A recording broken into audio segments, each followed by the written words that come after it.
दुनिया में सिर्फ 9 मुल्कों के पास एटॉमिक वेपन्स हैं और सिर्फ अमेरिका ने कभी इनका इस्तेमाल किसी जंग में किया है। 1945 में हिरोशिमा और नागासाकी पर बम बरसाए गए जिसमें लाखों लोग एक ही लम्हे में लुकमा अजल बन गए। कोल्ड वॉर के बाद दुनिया ने बहुत कोशिश की कि न्यूक्लियर वेपन्स के फैलाव को रोका जाए और स्टॉक पाइल्स को कम किया जाए, लेकिन ये सिलसिला तो उल्टा ही हो गया। न्यूक्लियर पावर्स अपने आर्सेनल को मॉडर्नाइज और बढ़ा रही हैं और कई दूसरे मुल्क भी अपनी न्यूक्लियर स्ट्रेटेजीज को दोबारा से सोच रहे हैं।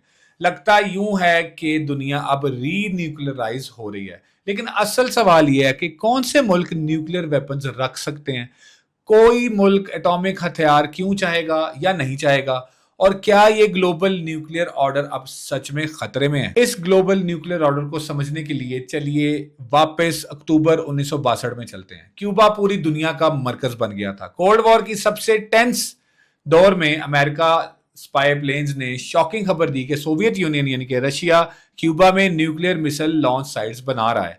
सोवियत यूनियन ने पूरे आइसलैंड को बैलिस्टिक मिसाइल बेस में तब्दील कर दिया, ऐसा यूएस की मिलिट्री ने बताया। प्रेसिडेंट जॉन एफ कैनेडी ने जवाब में अमेरिकन वॉरशिप्स भेज दिए सोवियत जहाजों को रोकने के लिए। सोवियत ने इसे एक्ट ऑफ एग्रेशन कहा। 3 दिन तक पूरी दुनिया सांस रोककर बैठी रही कि अभी जंग शुरू हुई, अभी न्यूक्लियर बॉम्ब गिरा। लाखों अमरीकी सवाल कर रहे थे कि क्या हम अपनी फैमिलीज को महफूज रख पाएंगे, उनको जिंदा रख पाएंगे या नहीं। आखिर में ये मामला डिप्लोमेसी से हल तो हो गया, लेकिन इस क्राइसिस ने एक बात बिल्कुल क्लियर कर दी कि एटॉमिक हथियारों वाली दुनिया कितनी खतरनाक है। इस डर ने दुनिया को मजबूर किया कि कोई ऐसा मैकेनिज्म बनाया जाए जिससे एटॉमिक हथियारों के फैलाव को रोका जा सके, और इसी के बाद आती है nuclear non proliferation treaty, NPT. एक ऐसा मुआहदा जो 1970 में ग्लोबल ऑर्डर में आया। ग्लोबल न्यूक्लियर ऑर्डर के कई हिस्से हैं, लेकिन उसका सबसे अहम हिस्सा है एनपीटी। ये एक बड़ा बार्गेन था। एटॉमिक हथियार रखने वाले मुल्कों ने बाकी मुल्कों से वादा किया कि वो कभी एटॉमिक हथियार नहीं बनाएंगे, बल्कि न्यूक्लियर स्टेट्स ने वादा किया कि वो आहिस्ता आहिस्ता अपने न्यूक्लियर डिसआर्ममेंट भी करेंगे, कम कर देंगे अपने हथियारों को और आहिस्ता आहिस्ता खत्म कर देंगे। दुनिया के 191 मुल्कों ने एनपीटी साइन किया। इनमें 5 न्यूक्लियर आर्म्ड स्टेट्स हैं, अमेरिका, रशिया, चाइना, बर्तानिया और फ्रांस। ये सब 1967 से पहले टेस्ट कर चुके थे अपने एटॉमिक वेपन्स, लेकिन कुछ मुल्क एनपीटी से बाहर रहे। नॉर्थ कोरिया 2023 में निकल गया। इंडिया, पाकिस्तान और इसराइल ने कभी साइन किया ही नहीं, और आज तीनों के पास न्यूक्लियर वेपन्स है। इस तरह कुल मिला के 9 न्यूक्लियर आर्म्ड स्टेट्स बन गई। इसमें से इसराइल खुलकर एडमिट नहीं करता कि उसके पास न्यूक्लियर हथियार है, वो न्यूक्लियर एम्बिग्विटी की पॉलिसी फॉलो करता है, लेकिन डी क्लासिफाइड डॉक्यूमेंट साफ बताते हैं कि इसराइल के पास एटॉमिक हथियार हैं। एनपीटी का मकसद एटमी हथियारों के फैलाव को रोकना है, लेकिन पीसफुल न्यूक्लियर टेक्नोलॉजी के लिए इजाजत देता है ये मुआहदा। पावर प्लांट्स, मेडिसिन, एग्रीकल्चर सब अलाउड है जब तक कि ये वेपन प्रोग्राम्स की तरफ ना जाए। आईएईए एक ऐसा इदारा है जो कि न्यूक्लियर वॉचडॉग है, वो निगरानी करता है कि कोई मुल्क न्यूक्लियर इन्वेस्टमेंट ज्यादा तो नहीं कर रहा। एनपीटी ने आज का न्यूक्लियर लैंडस्केप बनाया, लेकिन ये परफेक्ट नहीं है। कोई भी मुल्क निकल सकता है, मगर उसके कॉन्सिक्वेंसेस बहुत बड़े होते हैं। अब कोई भी मुल्क न्यूक्लियर वेपन बनाने या ना बनाने का फैसला कैसे करता है, इसके 4 बुनियादी फैक्टर्स हैं। पहला, टेक्निकल और फाइनेंशियल चैलेंजेस। अच्छी बात यह है कि न्यूक्लियर टेक्नोलॉजी बहुत मुश्किल और बहुत महंगी है। Scientist, enriched uranium, heavy infrastructure, missiles और डिलीवरी सिस्टम, ये सब चाहिए। ये लेबोरेटरी का काम नहीं है। मिसाइल्स पर लगाकर हजारों किलोमीटर दूर तक एक्यूरेट तरीके से ले जाना बहुत बड़ा चैलेंज है। दूसरा, सिक्योरिटी और अपना दिफा। ये सबसे अहम फैक्टर है। न्यूक्लियर वेपन्स को अल्टीमेट डेटरेंट माना जाता है।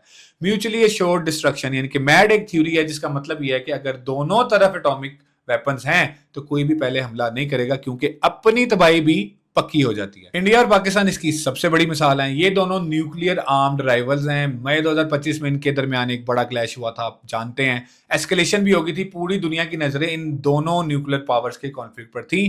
खुशकिस्मती से डिप्लोमेसी से बच बचाव हो गया और मामला आगे नहीं बढ़ा। ये नेशंस इंडिया और पाकिस्तान आपस में कई दफा एक काफी क्लैशेस में आ चुकी हैं, लेकिन एक हद से आगे नहीं जाती। ये बताता है कि न्यूक्लियर वेपन्स कितना बड़ा रोक लगा देते हैं, लेकिन एक छोटी सी गलती भी बहुत महंगी पड़ सकती है। मतलब अगर न्यूक्लियर वेपन्स को कंट्रोल में रखा जाए तो कुछ रीजन्स में स्टेबिलिटी हो सकती है, ऐसा लोगों का मानना है। लेकिन अगर बहुत ज्यादा मुल्क एटमी हथियार बनाने लग गए तो फिर स्टेबिलिटी नहीं बल्कि बहुत ज्यादा डिस्टेबिलिटी हो जाएगी। तीसरी बड़ी वजह political alliance and security guarantees है। कई मुल्क अपने अलायंसेस पर भरोसा करते हैं, जैसे अमेरिका का nuclear umbrella NATO, Japan, south Korea और ऑस्ट्रेलिया को कवर देता है। लेकिन अब बहुत से एलाइज सवाल उठा रहे हैं कि क्या अमेरिका हमेशा सपोर्ट करेगा ट्रंप के मिक्स सिग्नल्स ने अनसर्टेनिटी वैसे ही बढ़ा दी है। फ्रांस, यूरोप न्यूक्लियर गारंटी की बात कर रहे हैं।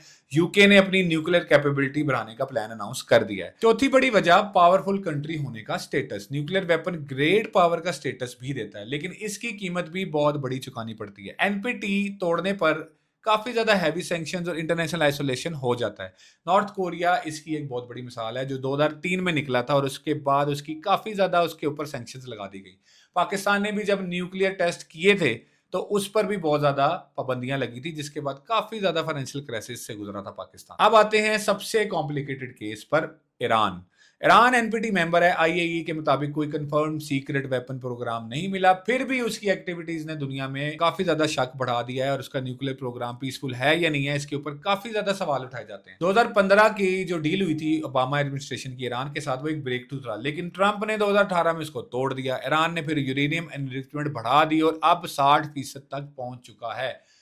और कहा यह जाता है कि इतना एनरिचमेंट सिविलियन इस्तेमाल के लिए नहीं हो सकता। लेकिन एटमी हथियारों के फैलाव से मुराद सिर्फ नए मुल्क नहीं है। पुराने न्यूक्लियर स्टेट्स खुद अपनी आर्सेनल को, न्यूक्लियर वेपन्स को तेजी से मॉडर्नाइज कर रहे हैं। रशिया नए न्यूक्लियर वेपन्स डेवलप कर रहा है और अमेरिका पुराने डिजाइन वापस ला रहा है, और चाइना यूएस और रशिया के बराबर लेवल तक अपनी न्यूक्लियर आर्सेनल को बढ़ाता जा रहा है।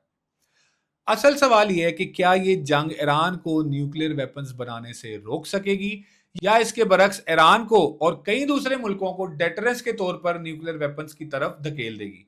लगता तो यही है कि दुनिया में एटमी हथियार बढ़ रहे हैं और आगे भी बढ़ते रहेंगे, यानी न्यूक्लियर बटन्स के ऊपर मजीद हाथ होंगे।